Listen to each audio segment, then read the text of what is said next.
어떤 사람이 뜨거운 여름날에 시골길을 달리다가 자동차 타이어에 펑크가 났습니다. 땀을 뻘뻘 흘리면서 길바닥에서 펑크난 타이어를 갈아 끼우기 시작합니다. 먼저 펑크가 난 타이어에 이 볼트를 풀고 타이어를 빼냈습니다. 그리고 트렁크에서 낑낑거리면서 스페어 타이어를 끼우고 이제 다시 볼트를 조일 차례가 됐습니다. 근데 실수로 옆에 잘 보관해 놓았던 빼놓은 볼트 4개를 발로 치는 사건이 터졌습니다. 그 볼트 4개가 몽땅 다 옆에 시궁창에 빠져버린 거예요. 막대기로 아무리 시궁창을 휘짓고 찾고 찾아도 찾을 수가 없었습니다. 자동차 타이어 이 한 짝을 고정할 길이 이제 사라진 거죠. 자동차가 3바퀴로 달릴 수가 없으니까 이제 완전히 망했다. 나 어떻게 하냐. 망연자실하게 그러고 있을 때 마침 그걸 시골 길가에 정신병원이 하나 있었는데 거기서 창문 너머로 계속 그 광경을 보던 환자 한 명이 있었습니다. 그 환자가 큰 소리로 외칩니다. 남은 3바퀴에서 볼트를 하나씩 빼서 갈아 끼운 바퀴에다가 3개를 끼우고 정비소가 있는 시내까지 조심해서 나가보세요. 맞는 얘기죠. 그렇게 하게 되면 모든 바퀴에 볼트가 3개씩 껴지게 되니까 그거 가지고는 갈 수 있겠다. 아주 귀찮은 아이디어였습니다. 그래서 너무 고맙고 신기해가지고 그 환자한테 이 사람이 외쳤어요. 아니 당신처럼 똑똑한 사람이 왜 정신병원에 입원했습니까? 그러니까 그 환자가 큰 소리로 이렇게 말했습니다. 야 임마 내가 미쳐서 여기 있지 당신처럼 바보라서 여기 있는 줄 알아? 여러분 이게 바보처럼 보이지만 우리가 다 그렇습니다. 왜냐하면 문제가 눈앞에 딱 그것만 보이게 되면 다른 거는 눈에 안 들어와요. 인생도 그렇습니다. 우리가 하나의 문제에 딱 사로잡혀서 거기에 끌려가다 보면은 내가 도대체 어떻게 살고 있는지 어디로 가는지 방향감도 잃은 채 그냥 그쪽으로 딸려가 버릴 때가 너무나도 많은 게 우리 인생의 모습이에요. 전에도 한 번 한 이야기인데 어떤 농부가 있었습니다. 어느 날 농부가 아침에 남쪽 밭을 갈러 간다고 아내한테 말하고는 이제 트랙터에다가 기름을 넣기 시작합니다. 기름을 넣다 보니까 이제 기름이 모자른 거예요. 그래서 주유소를 향해서 걸어가기 시작했습니다. 걸어가는 길에 자기 농장의 돼지들이 이 밥이 없어서 굶고 있는 게 눈에 보였습니다. 그래서 다시 먹이를 주려고 옥수수 창고로 농부가 가죠. 그래서 이제 먹이 자루를 딱 등에다 짊어지고 나오는데 가는 길에 또 밭에 감자가 싹이 올라오는 게 보이는 겁니다. 그래서 잠시 먹이자루를 내려놓고 이번에 감자를 캐러 간 거예요. 또 감자를 캐러 가는데 장작더미가 옆에 또 있었습니다. 근데 그걸 딱 보는 순간에 아침에 아내가 집에 땔감이 떨어졌다라는 말이 딱 생각이 나는 거예요. 그래서 땔감 몇 개를 챙겨 드는데 이 병든 닭이 또 눈앞에 보이는 거죠. 그 닭에게 다가가는데 우연히 이제 하늘을 이렇게 보게 됐습니다. 그랬더니 벌써 하늘이 뻘겋게 황혼이 지고 있더라는 거죠. 하루가 다 갔어요. 아침에 트랙터를 가지고 남쪽 밭을 가야겠다고 했는데 그 하루의 끝은 어디에 있냐면 엉뚱하게 닭 앞에 서 있는 걸로 끝이 난 거죠. 이 농부가 게으르게 삽니까? 그건 아니죠. 하지만 자신의 생각과 예측과는 전혀 다르게 저녁 때 엉뚱한 곳에 서 있었다라는 거예요. 왜 그랬을까요? 눈에 보이는 문제들을 해결해야 되니까. 문제들 따라가다 보니까 그렇게 돼버린 거예요. 우리 인생도 마찬가지입니다. 눈앞에 닥치는 문제들을 해결하겠다고 하다 보면 그것 따라가고 또 다른 문제 따라가고 그러다 보면 1년, 2년, 10년 금방 가고 우리 인생이 나중에 보면은 문제 따라가서 해결하다가 끝난 것 같아요. 사실 우리 인생에 문제가 참 많이 터지죠. 그리고 그런 문제들을 만날 때마다 우리가 또 당황하기도 되고 감정도 아주 드라마틱하게 널뛸 때가 얼마나 많은지 몰라요. 어느 날은 또 기뻤다가 다음 날은 문제가 터져가지고 그것 때문에 죽을 것 같고 좋은 일 좀 있는 것 같다가 또 문제 터져가지고 그것 때문에 인상 쓰게 되고 뭐 돈 문제 때문에 고심하고 걱정하다가 이제 좀 해결돼서 살만하다 싶으면 자녀 문제가 터지고 자녀 문제 좀 넘어가니까 그 다음에 건강 문제가 터지고 그러다 보니까 이게 계속 비극과 희극이 계속 교차되면서 문제가 또 터지고 그거 따라가다 좀 살만하다가 또 힘들고 그게 어떻게 보면 인생의 우리의 모습인지도 모르겠어요. 그러다 보니까 우리가 기뻐하려고 해도 사실 기뻐하기가 참 힘든 게 인생이기도 하죠. 사도 바울이 항상 기뻐하라라고 말은 했지만 오늘 시편만 봐도 다윗이 그렇게 기뻐하는 모습만 가지고 있는 것은 아니다라는 걸 보게 됩니다. 오늘 시편 보게 되면 얼마나 슬퍼하고 두려워하고 전전긍긍하는지 그 감정들이 너무나도 잘 묻어나요. 우리도 마찬가지죠. 기뻐하고 싶죠. 기도하면서 기쁨으로 먼저 감사하면서 나가고 싶지만 그게 마음대로 안 될 때가 얼마나 많은지 모르겠어요. 내 처지나 내 건강이나 내 일터나 내 상황, 내 가정을 보면은 기뻐하려고 해도 때로는 한숨 나고 눈물 나는 게 우리 현실이기도 하지 않습니까? 그러다 보니까 그냥 기뻐해라. 그 말대로 기뻐해야지. 이렇게 단순하게는 되지 않는 것 같아요. 예수님도 사실은 늘 기뻐하신 것은 아니지 않습니까? 제자들하고 즐거워하실 때도 있었겠죠. 하지만 겟세마네에서 땀방울이 핏방울이 되도록 두려워하면서 기도하신 적도 있고 십자가에서는 우리가 익히 아는 것처럼 아버지 어찌하여 나를 버리십니까? 라고 외치기도 하죠. 예수님의 삶이 늘 기쁨으로만 점철된 것은 아니다라는 것입니다. 참 인생은 그러기 때문에 참 문제들이 연속되고 거기에 휩쓸리는 우리의 모습은 너무나도 당연한 것 같아요. 전에도 한 이야기입니다. 황새 한 마리가 늪에 빠졌어요. 빠져나오려고 애를 쓸수록 더 늪 속으로 빠져 들어갔습니다. 그때 황새가 이런 생각을 했대요. 어떻게 하면 이 늪에서 내가 빨리 빠져나올 수가 있을까? 한참 생각하다가 야, 나한테는 긴 목과 긴 부리가 있지 않은가? 그래서 황새가 뿌리를 땅에 딱 박고 힘을 딱 주었더니 다리가 쑥 빠지더래요. 야, 이제 날아갈 수 있구나. 그래 날개를 확 펼쳤더니 어떻게 됐을까요? 날 수가 없죠. 왜냐하면 부리가 너무 세게 박혀가지고 다리는 빠졌는데 부리가 대신 꽉 잡고 있는 겁니다. 이번에는 다리 힘을 주고 부리를 빼니까 어떻게 됐을까요? 부리는 쑥 빠져나왔죠. 이제 되겠지. 양쪽 날개를 펄떡거리지면 어떤 일이 됩니까? 날 수가 없죠. 이번엔 다리가 박혔으니까. 그러니까 계속해서 반대로 하면서 결국 어떻게 됐을까요? 날아갈 수 없었다라는 이야기. 이 이야기를 미국에 있을 때 제가 교회에서 설교 때 한번 한 적이 있습니다. 예배 마친 다음에 그 당시에 암 치료하던 환우가 있었는데 그 성도가 있었는데 그분이 저한테 와서 그러더라고요. 요즘 제 삶이 그렇다고. 여기가 좀 나아진 것 같으면 다른 데가 아프고 그래서 내가 황새처럼 산다고. 여러분 인생은 늘 희극만 존재하는 게 아니죠. 희극과 비극이 공존하는 것이 또 문제와 더불어 살아가는 게 인생이라는 거죠. 그럼 우리가 인생에서 문제를 피할 수가 없다라면 그 문제 없는 인생을 기대하는 것보다는 차라리 문제에 대해서 우리가 어떻게 대응할 것인가에 대해서 고민하는 것이 맞는 겁니다. 실제로 많은 철학자들과 문학가들이 그 질문에 대해서 고민한 바가 있어요. 어느 분의 글이에요. 대학생 때 여름방학 동안에 두 친구와 유럽을 여행한 적이 있었다. 여행이 끝날까 무렵에 파리에서 유진 이오네스코의 의자라는 연극을 관람했다. 연극은 대사가 거의 없었기 때문에 프랑스어를 모르는 3명의 대학생에게는 더할 나위 없이 아주 완벽한 공연이었다. 등장인물은 한 아내와 또 한 남자 둘뿐이다. 늙어서 죽음을 앞둔 이 사내는 인생에서 자신이 겪고 배운 것을 후대의 기록으로 남겨주기로 결심한다. 그리고 남편이 이 일을 하는데 그 일의 중요성을 알아차린 아내는 남편의 마지막 유언을 듣기 위해서 올 청중들을 위해서 의자들을 가져오기 시작한다.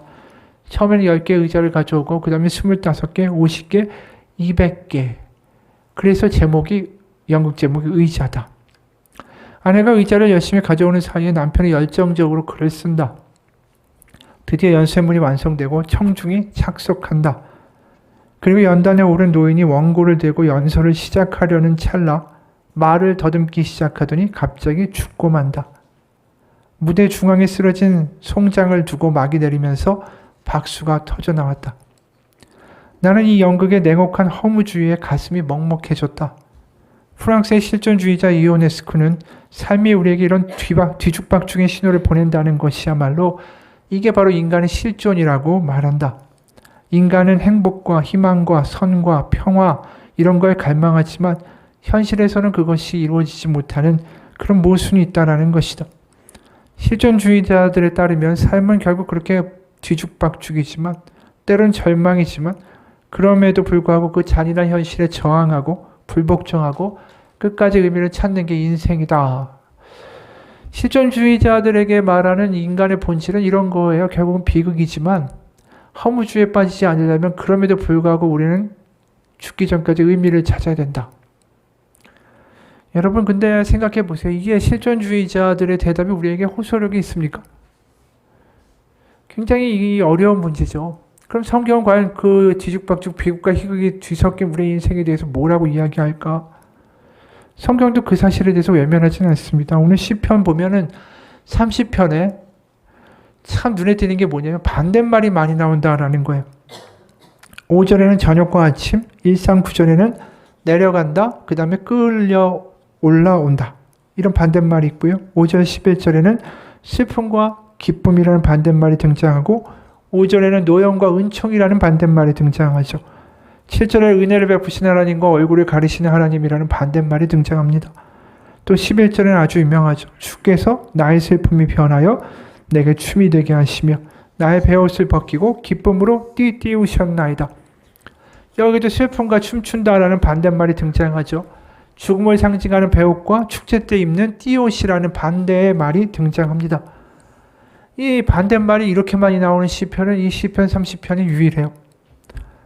이 시편을 보면서 순간적으로 사람들이 생각하는 건 뭐냐 하면 고통과 슬픔에 빠졌다가 하나님이 요술램프의 진이처럼 딱 나타나셔서 그 고통 가운데 놀랍게 드라마틱한 반전을 허락하셨다.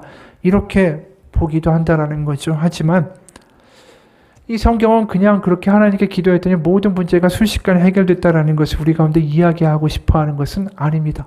그걸 어디서 우리가 보게 되냐면 6절과 7절을 보면 이런 부분이 나와요. 새 번역입니다. 내가 편히 지낼 때에는 이제는 영원히 흔들리지 않겠지 하였지만 태산보다 더 든든하게 은총으로 나를 지켜주시던 주님께서 나를 외면하시자마자 나는 그만 두려움에 사로잡히고 말았습니다. 이야기는 뭐냐면 이제 좀 살만하다. 내 인생이 내 뜻대로 좀 돌아간다. 이제 괜찮겠지. 나 이제 행복하겠지. 평탄하겠지 하는 순간에 순식간에 무너지더라는 거예요. 바로 주님이 나를 외면하시자마자 이런 일이 벌어졌다. 그리고 그 바닥에 올라갔을 때 하나님이 다시 나를 올려주시더라. 이 이야기는 결국 뭘 이야기하냐면 기도만 하면 모든 게 다 잘 된다라는 이야기를 하고 싶어 하는 게 아니라 이 시편의 핵심은 뭐냐면 우리의 삶에서 우리는 한순간도 교만할 수가 없는 존재라는 거예요. 하나님 없이는 우리의 인생이 얼마나 파고가 많을 수 있는 인생인지 순식간에 올라갔다가 순식간에 떨어질 수 있는 그런 인생이 우리의 인생의 본질이다라는 거죠. 그런데도 우리가 지금 가장 잘하고 있는 게 뭐냐면 망각이에요. 내가 얼마나 연약한 존재인지, 내가 순식간에 이렇게 나락으로 떨어질 수도 있는 그런 아무것도 아닌 존재라는 사실을 너무나도 쉽게 잊고 산다라는 거죠. 그럼 우리에 대해서 하나님은 뭐라고 하실까요? 그럼 우리가 급하여요 하나님 도와주세요 할 때마다 그걸 땜질해 주듯이 그냥 그때 도와주시는 그런 역할로 하나님이 우리에게 존재하시는 것으로 만족하실까? 그거 아니라는 거죠. 결국 우리에게 하나님이 때로는 주시고자 하시는 것은 우리가 어떤 존재인지를 망각하지 않고 살아가는 것을 원하실 수도 있다는 거예요. 그렇기 때문에 6절에서 8절을 보게 되면 아까 이미 읽었지만 내가 편히 지낼 때는 이제는 영원히 흔들리지 않겠지 하였지만 태산보다 더욱 든든하게 은총으로 나를 지켜주시던 주님께서 나를 외면하시자마자 나는 그만 두려움에 사로잡히고 말았습니다. 내가 주님께 부르짖었고 주님께 은혜를 간구하였습니다. 다윗이 이야기하는 건 뭐냐 하면 자신의 연약함을 정말 순식간에 나락으로 떨어질 수 있다라는 것을 스스로 경험하고 절감하게 하신 그분이 누구냐? 하나님이라는 거예요. 하나님이 외면하셨다라는 거죠. 그러니까 다시 말해서 인생에서 어려운 일이 닥칠 때 그게 어떤 실존주의에서 말하는 우리가 투쟁해야 되는 기회라든가 허무주의에서 말하는 인생 되는 그런 게 인생이지 이런 이야기 하는 게 아니라 우리 인생에서 어려움과 좌절과 갑자기 나락으로 떨어질 때도 거기에 하나님의 분명한 뜻이 의도가 있다라는 거죠. 그건 뭐냐면 우리가 얼마나 연약한 인생인가를 다시 한번 기억하게 하시는 그런 뜻이 있는 거예요. 그래서 다윗이 실제로 어느 정도 바닥까지 떨어지냐면 3절 보면 여호와의 주께서 내 영혼을 스올에서 끌어내어 나를 살리사 무덤으로 내려가지 아니하게 하셨나이다. 그러니까 하나님을 만나기 전의 상태가 어느 정도까지 이르렀냐면 거의 무덤에서 있는 시체와 같은 수준이었다라는 거예요. 그러니까 아무런 희망도 없고 기력도 없고 아침에 일어나면 한숨만 나고 야 이거 어떡하냐. 모르겠다. 아무것도 느껴지지가 않는 거예요. 너무 걱정이 자기를 누르니까. 9절도 마찬가지예요. 내가 무덤에 내려갈 때에 나의 피가 무슨 유익이 있으리요? 진토가 어떻게 주를 찬송하며 주의 진리를 선포하리까? 자신을 억누르는 문제가 얼마나 큰지 마음에 일말의 기쁨이나 감정도 느껴지지가 않으니까 너무 힘드니까 입술에서 찬양조차도 나오지 않는 상태까지 이르렀다는 거죠. 그 바닥까지 완전히 놔주신 다음에 하나님이 그를 건져주셨다는 이야기를 하고 있는 거예요. 물론 하나님이 우리가 연약한 존재라는 것을 알게 하시는 게 중요하다라는 것은 이해하지만 이렇게까지 하시는 게 과연 우리에게 이게 좋습니까? 아니 무덤에까지 거의 시체처럼 걸어다니기 전에 좀 하나님 좀 도와주실 수는 없었을까요? 굳이 그렇게 바닥까지 완전히 내려간 다음에 하나님 나타나셔서 그렇게 도와주신 이유가 뭐냐라는 거죠. 내가 이렇게 위대한 신이야라는 것을 우리 가운데 알려주시고자 하시는 걸까요? 그거 아닌 것 같아요.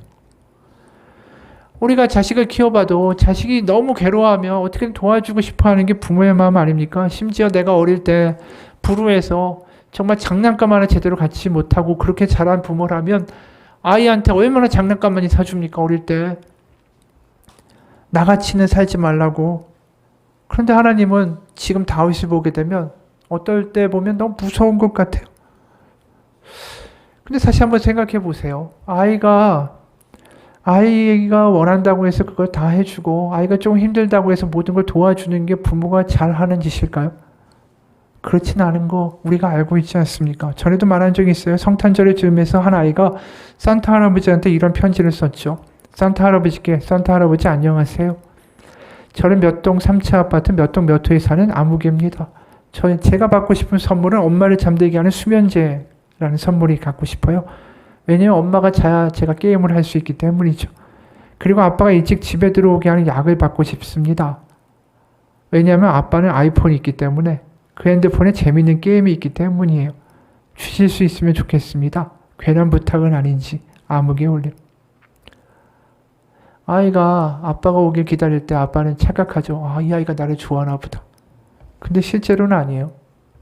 아빠 폰에 있는 게임을 하고 싶은 거죠. 아이가 원하는 대로 해준다고 해서 그게 그 아이를 위하는 것이 결코 아닙니다. 아이가 때로는 어려운 것도 겪어보게 하고 부모가 세상에서 얼마나 고생하는지도 알게 하는 게 그 아이를 제대로 기르는 길이죠. 김진명이라는 작가의 어머니의 믹서라는 글이 있는데 여기 이런 내용이 있습니다. 어릴 적 우리 집에는 믹서가 있었다. 당시만 해도 집에서 쓰는 전기용품이라고는 전등이 다였던 시절이라 믹서라는 신기한 기계는 동네 사람들을 깜짝 놀라게 했다. 어머니가 믹서에 콩을 갈거나 할 때면 의뢰 몇몇 아주머니들이 구경하러 왔고 어머니는 그들 앞에서 우아한 동작으로 믹서의 스위치를 누르곤 했는데 어머니의 귀부인 같은 표정이 지금도 내 뇌리에 생생하다. 믹서는 나에게도 자랑거리였다. 어머니는 반 친구들이 집에 놀러오면 이따금씩 믹서를 꺼내 사과를 갈아주곤 했는데 믹서에 갈려 유리잔에 나온 사과 주스는 다음날 학교에서 화제거리가 되곤 했고 그 모든 이야기들이 나의 어깨를 으쓱하게 했다. 그런데 이상한 일이 있었다. 미술 시간이 되면 나는 스케치북이 없어서 벌을 받곤 했다. 대개 한 반에 대여섯 정도만 스케치북을 가지고 있었고 나머지 되게 가난한 아이들은 도화지 한 장을 책상 위에 꺼내놨는데 그 도화지마저 사올 형편이 되지 않은 아이들은 선생님께 불려나가서 매를 맞았다. 어머니는 무슨 이유에선지 스케치북 대신에 그때그때 도화지를 사줬는데 믹서를 가진 부잣집 아들이 도화지 한 장만 딸랑 내놓기가 너무 싫었다. 그래서 나는 어머니가 준 도화지를 아무도 몰래 버리고 마치 스케치북을 잊고 안 가져온 양 벌을 받았다. 어느 새벽 잠결에 들려온 아버지의 목소리. 아버지가 돌을 벌러 갔다가 돌아온 모양이었다. 그토록 기다렸던 아버지였지만 나는 서먹한 기분에 뒤척이는 척만 했는데 나의 기색을 눈치챈 아버지가 나를 하나 올리자 그만 나는 앙하고 울음을 터뜨렸다. 아버지 스케치북 사줘. 오늘 미술 시간에 매 맞는단 말이야. 그날 아침 등굣길에 아버지는 나를 국제시장에서도 가장 큰 화구점에 들어가서 스케치북, 크레파스, 파스텔, 물감, 포스터 컬러 등 온갖 미술용품을 다 사주셨다. 한결같이 미술 대학 미대생들이나 쓸만한 최상품이었다. 이제까지 사주시는 것을 겨우 말렸던 것 같다. 나는 이걸 학교와 문방구에서 샀으면 더 자랑스러웠을 텐데 라고 생각하며 아버지에게 손을 내밀었다. 아버지 용돈. 평소 용돈을 잘 주는 아버지인데 다 오랜만에 돌아왔으니 아버지가 나한테 5원짜리 동전이나 심지어는 10원짜리 종이돈까지도 줄 거라고 기대했다. 그러나 아버지는 용돈을 주지 않은 채 선선히 웃었다. 이제 학교 가렴. 근데 용돈 한 푼 줘. 나는 계속 보챘지만 결국 1원짜리 하나 받지 못했고 학교로 가는 내내 아버지를 미워하고 투덜댔다. 몇천 원어치 넘게 미술도구도 사주면서 5원짜리 아니 내가 양보하고 양보했던 1원짜리 하나 안 주던 아버지가 얼마나 미웠는지 몰랐다. 나도 세월이 흘러서 인생의 영고성세를 겪을 만큼 겪고 쓴맛도 알게 되고 어느 날 문득 그날의 기억이 떠올랐다. 선선히 웃으며 나를 먼저 보내고는 화구점에 남았던 아버지. 그날 아침 굳이 양복을 꺼내 입었던 아버지의 주머니에는 미술도구 값은커녕 1원짜리 동전 한 입도 없었다라는 것을 깨닫기까지는 너무나도 많은 세월이 걸렸다. 그 믹서 또한 당신이 집을 비울 긴 세월 가난할 수밖에 없는 아내가 괄시받지 않도록 그래서 남기고 간 배려였던 것이다 라는 사실을. 이 소설가가 인생의 쓴맛을 알고 정말 산다는 게 인생이 어떤 건지 그 고난과 어려움을 알고 나서야 그 아버지의 마음과 수고가 느껴진 거죠. 다시 말해서 인생에서 고난과 고생이 좀 보이기 시작하니까 그 아버지에 대한 감사와 아버지가 얼마나 우리를 사랑했는가가 느껴지는 거 아니겠어요? 우리의 신앙도 마찬가지예요. 우리가 기도만 하면 하나님이 다 들어준다라는 게 우리 가운데 좋은 일일까요? 사실 긍정의 신학, 번영 신학, 긍정의 힘을 이렇게 얘기해요. 하나님한테 기도하면 모든 게 다 잘 될 거라고. 근데 우리가 볼 때 그게 좋은 하나님일까요? 아니죠.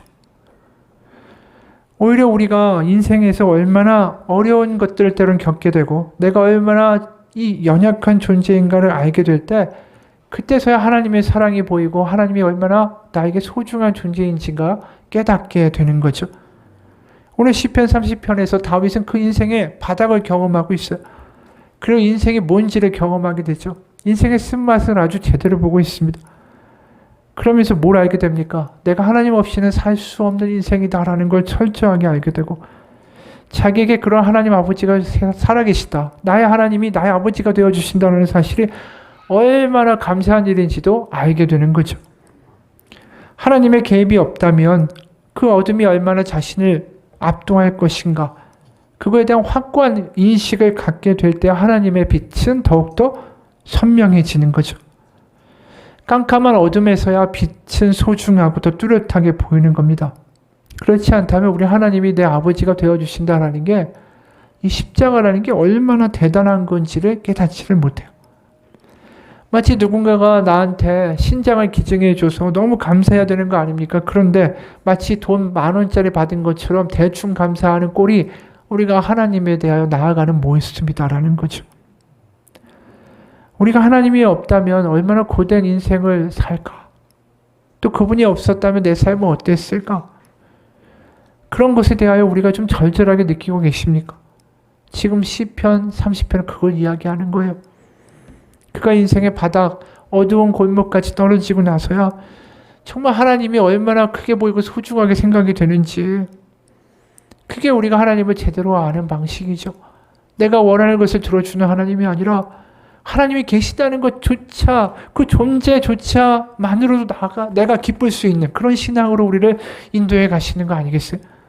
누가복음 6장 21절에 이런 말 하죠. 지금 줄인 자는 복이 있으니 너희가 배부름을 얻을 것이요 지금 우는 자는 복이 있나니 너희가 웃을 것이며. 다시 말해서 울어야 웃게 된다라는 거고 어둠에 있어봐야 빛의 소중함을 알게 되는 거죠. 그게 오늘 10의 12절의 말이에요. 주께서 나의 슬픔이 변하여 내게 춤이 되게 하시고 나의 베옷을 벗기시고 기쁨으로 띠띠우셨나이다. 이는 잠잠하지 아니하고 내 영광으로 주를 찬송하게 하심이니 여호와 나의 하나님이여 내가 주께 영원히 감사하리다. 이게 얼마나 감격에 터져나오는 이야기인지 몰라요. 어둠에 있었으니 빛이 너무 감격이고 시체같이 살았으니 하나님의 나타나심이 얼마나 감격인지 모릅니다라고 이야기하는 거죠. 실제로 다윗이 이 슬픔에서 춤과 기쁨으로 또 베옷에서 축제의 띠옷을 입기까지 얼마나 많은 시간이 걸렸는가 우리가 알고 있죠. 그가 골리앗을 물리치고 승승장구합니다. 인생이 완전히 장밋빛이에요. 사울 왕보다 더 많은 인기를 얻게 됩니다. 사람들은 완전히 환호를 해요. 다윗이 가는 곳마다. 그런데 다윗이 그렇게 되니까 사울 왕이 시기하지 않습니까? 그러다 보니까 하루아침에 뭐가 되죠? 위대한 군대 장관에서 망명자, 도피자의 신세가 됩니다. 그러면서 고난의 삶이 이어지죠. 그를 도와줬던 노베 제사장 85명, 그리고 그 놉당에 있었던 남녀노소를 사울왕이 다윗을 도와줬다는 이유만으로 다 몰살시킵니다. 그리고 가드왕 아기스라는 왕한테 도망을 가죠. 가니까 무슨 일이 벌어지겠어요? 블레셋이 바로 이 골리앗의 민족이고 블레셋이 다스리는 가드 땅으로 도망을 갔으니까 당연히 다윗은 알아볼 거 아닙니까? 그러니까 그 앞에서 어떻게 하죠? 죽임을 당할까 봐 두려워지는 거예요. 일단 도망을 갔는데. 그러니까 미친 사람처럼 침을 질질 흘리고 벽에다 글씨를 쓰고 이런 미친 모습까지 보여줘야 되는 상황이 벌어졌어요. 그럼 그게 어느 정도 바닥에 떨어진 건가? 아니에요. 거기서 더 바닥으로 떨어집니다. 무슨 일이 벌어지냐면 도피 중에 다윗이 그일라의 주민들을 이 블레셋한테 약탈당하는 걸 보게 되죠. 그래도 그때까지는 그래도 내가 군대 장관이었고 남유다를 내가 백성들을 도와줘야지 그런 생각으로 도와줘요. 그랬더니 이게 무슨 일이 벌어지냐 하면은 다윗이 우리를 도와줬다고 사울한테 밀고를 합니다. 그 사람들이. 그러니까 바로 배신을 당하죠. 그의 인생이 바닥에 떨어진 것 같은데 또 다른 바닥이 더 있는 거예요. 그러다가 최종적으로 어디까지 도망가냐 하면은 골리앗의 나라인 블레셋에 망명을 합니다. 그래서 그 블레셋 왕의 수하로 살게 돼요. 얼마나 비참한지 모르죠. 이 골리앗한테 나갈 때 뭐라고 이야기했냐면 다윗이 하나님의 이름을 모욕하는 자들아 내가 너희를 오늘 멸절하리라 그랬는데 이제 그 민족의 왕에게 나아가서 머리를 숙이고 굽신굽신거리는 처지가 된 거예요. 그때 그의 심정이 어땠을까요? 그가 아는 승리의 하나님, 골리앗을 죽일 때 함께 하신 하나님은 완전히 사라진 것 같죠. 심지어 골리앗의 민족의 왕에게 가서 빌부터 살아야 되니까. 하루하루가 어떤 기분이었을까요? 시체같이 살았겠죠. 아무것도 느끼지 못한 채 무덤덤하게 살아갔을 거예요. 근데 거기가 끝이었을까? 더 비참한 상황이 발생해요. 블레셋의 망명에서 시글락이라는 성읍에서 살고 있었는데 다윗과 그 부하들이 이제 블레셋 왕이 명한 전쟁터에 참여해서 타지로 가 있는 사이에 아말렉이라는 족속이 시글락을 급습합니다. 그리고 아내와 식솔들을 다 끌고 가요. 그러니까 어떤 일이 발생하냐면 사무엘상 30장 6절 세 번역에 이렇게 일이 발생하죠. 군인들이 저마다 아들, 딸들을 잃고 마음이 아파서 다윗을 돌로 치자고 말할 정도였으니 다윗은 큰 공경에 빠졌다. 이게 무슨 이야기입니까? 이제 자기의 부하들마저도 자기를 돌로 치겠다. 이 정도 바닥까지 떨어지면 완전히 떨어진 거 아닙니까? 인생의 바닥이 어딘지 가늠이 안 될 정도로 떨어진 거예요. 그런 그가 사울이 죽고 하나님의 은혜로 왕위에 오릅니다. 그리고 왕이 오르고 그가 한 일이 뭐냐 하면 하나님의 언약궤, 그 법궤를 예루살렘으로 가지고 오는 거예요.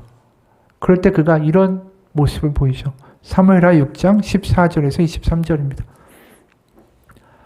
그리고 다윗은 모시로 만든 에봇말을 걸치고 주님 앞에서 온 힘을 다하여 힘차게 춤을 추었다.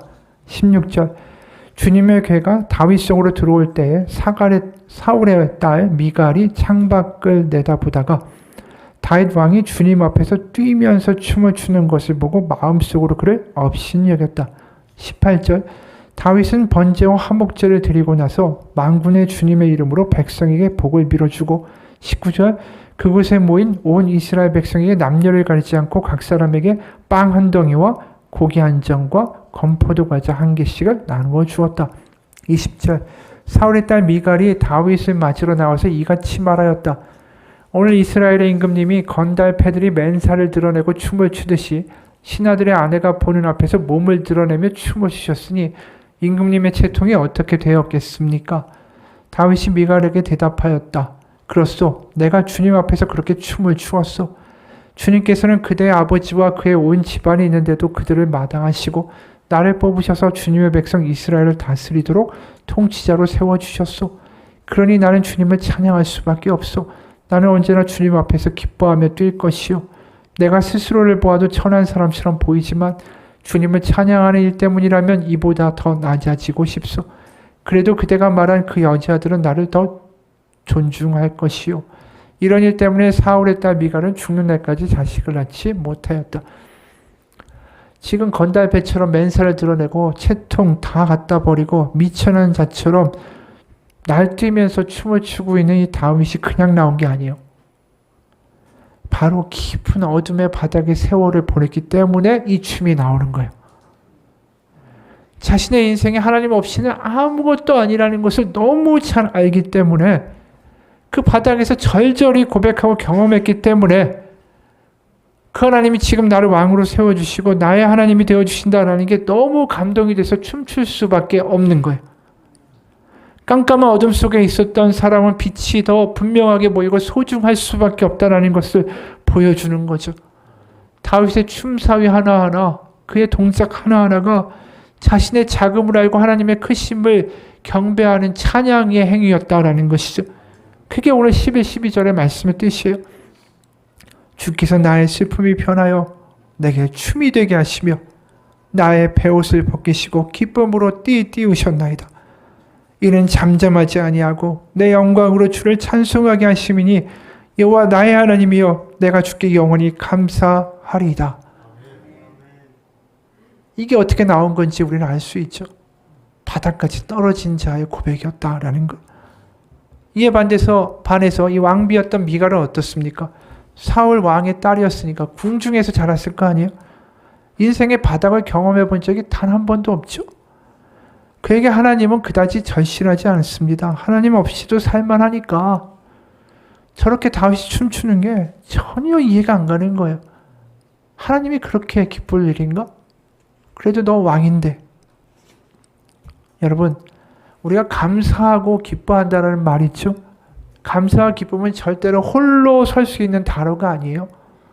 슬픔과 울음이 있어야 감사와 기쁨이 느껴지는 겁니다. 진정한 감사와 기쁨은 오직 슬픔과 울음의 반대말로만 존재하는 거예요. 우리가 고통의 바닥에서 진정한 기쁨을 경험하는 순간에 그 순간에 우리는 더 이상 고상할 수가 없는 거죠.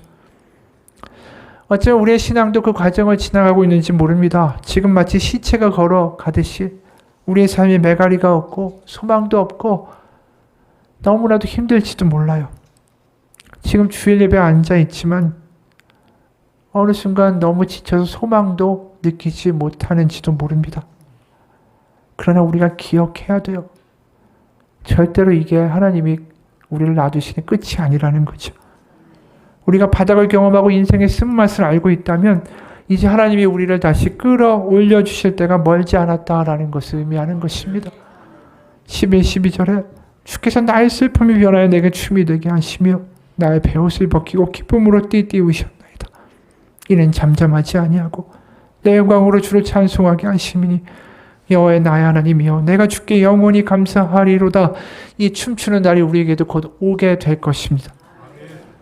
바닥을 경험하고 거기서 하나님을 만난 우리는 하나님의 은혜와 하나님의 살아계심에 더 이상 잠잠할 수가 없겠죠. 거기서 찬양이 터져나오고 감사하게 되고 그것이 진짜 찬양과 진짜 감사가 될 것입니다. 이것이 우리의 신앙과 우리의 믿음과 우리의 인생이 더 깊어지는 방식입니다. 바닥을 알아야 은혜가 깊어지는 거죠. 그리고 그때 우리는 알게 될 겁니다. 야, 인생이 이런 거구나. 하지만 하나님의 은혜는 내가 죽을 때까지 찬양하고 소중히 여기고 기뻐할 수밖에 없는 깊은 것이구나.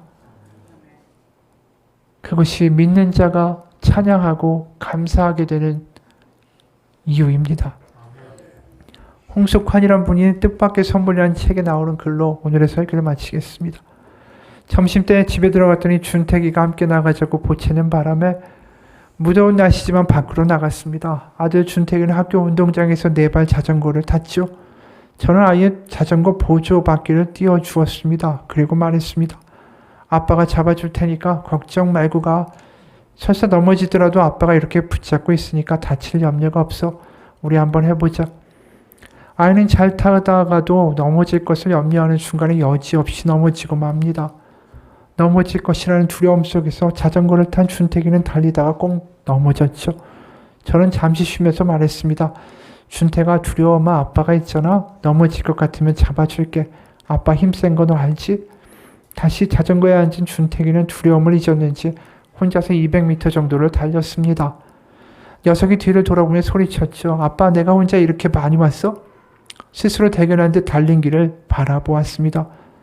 감격스러운 미소가 얼굴에 가득했죠. 순간 그동안 살아왔던 제 세월들이 주마등처럼 지나갔습니다. 두발 자전거 타기를 막 시작하는 준택이가 바로 저였죠.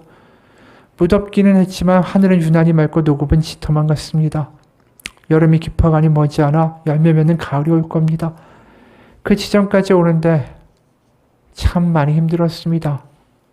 아이처럼 두 발로 자전거를 보조받기 없이 타는 이 순간까지 하나님이 늘 도와주셨기 때문에 가능한 것을 압니다. 두렵고 떨리던 순간은 지나가고 죽기보단 힘든 고통의 세월도 그렇게 지나갔죠. 그리고 저는 이제 이렇게 뒤돌아 보고 있습니다. 두려움이 변하여 기도가 되었고 한숨이 변하여 찬송이 됐습니다. 저는 아이가 저를 보고 바라보는 것처럼 하나님을 보면서 미소 짓습니다. 이야기가 뭘까요? 아이가 보조바퀴를 띄고 자전거를 탈 때 넘어지겠죠. 우리 인생도 마찬가지예요. 넘어지고 쓰러지고 아빠 어디 갔냐고 하겠죠. 하지만 자전거를 배울 때까지 아빠는 우리 곁에 있지 않을 겁니다. 하지만 자전거를 타게 되고 어느 순간 아빠가 나를 지켜보고 있다는 것을 알면서 달리는 순간이 될 때 그 자전거는 인생이라는 것이죠. 그게 우리 인생이에요. 여러분, 우리의 삶에서 때로 어렵고 지치고 바닥에 떨어졌다 할지라도 그때 우리가 하나님을 만날 내 인생의 참된 찬송과 기쁨과 감사를 배워나갈 그 바닥이라는 것을 믿으십시오. 그리고 바닥은 항상 끝에 우리의 비극으로 끝나는 우리의 말기를 이야기하는 게 아니에요. 그 바닥에서 항상 하나님은 우리를 결국은 다시 이렇게 세우시고 찬양하게 하시고 찬송하게 하실 거라고 믿습니다. 같이 기도하겠습니다. 하나님, 그냥 하나님이 도와주셔서 내 슬픔이 기쁨이 되고 춤이 되었다라고 말하는 것이 아닙니다.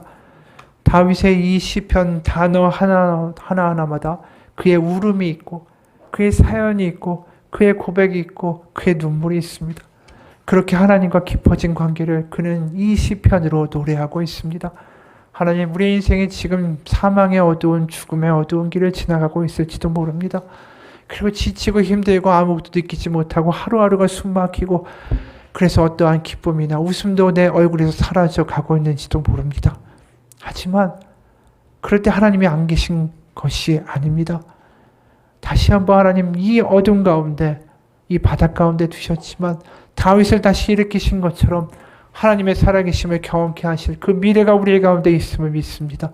바닥이 끝이 아니라 다시 한번 우리를 소생시키신 하나님을 믿으며 이 깊은 어려움과 슬픔 가운데 우리의 신앙과 믿음 또한 깊어지는 성숙의 시간이 되게 하여 주옵소서. 살아계신 우리 주 예수 그리스도의 이름 받들어 기도합니다. 아멘.